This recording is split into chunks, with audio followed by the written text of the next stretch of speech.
We wait all week for it. It's tailgate time. It is Friday night, and that means high school football. Yep, rain or shine, and KSLA is giving you the first alert, bringing you live coverage from some of this week's biggest matchups here in the Arklatex. And we take you first to Minden, Louisiana, where the Glenbrook Apaches host the undefeated Haynesville Golden Tornado. That's where we find KSLA Sports Director Chris Demersion live right now as the teams are prepping for the big game. Hey, Chris.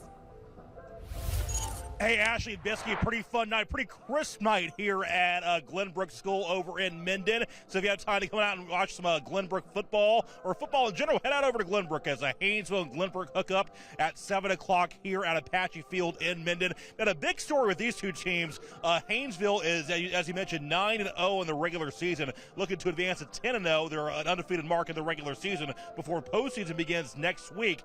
Glenbrook is actually 5-2, but they're actually one game behind Haynesville in the district standings. So actually Glenbrook hopes to upset Haynesville on the final game of the regular season and send the Golden Tornadoes into the postseason with a loss. Glenbrook playing some exceptional football this year, 5-2 record. Unfortunately suffered a pretty close loss, a 1-point defeat to Jonesboro Hodge last week. Meanwhile, Haynesville getting a pretty big win over the Willow School from New Orleans, as the game was actually played at Mississippi College last week over in Jackson. Again, Glenbrook and Haynesville hooking up at 7 o'clock here at Apache Field. One of the mini games we'll have for you this evening right here on KSLA News 12. Another big game in our neck of the woods, Van and Pleasant Grove. The pretty high implications as far as standings go in the UIL bracket on the Texas side of things. We'll have that game and much, much more from the Arklatex right here this evening at 10 o'clock right here on the big show, KSLA Overtime at 10:15 right here on KSLA News 12. Biscuit, Ashley, back to you in the studio.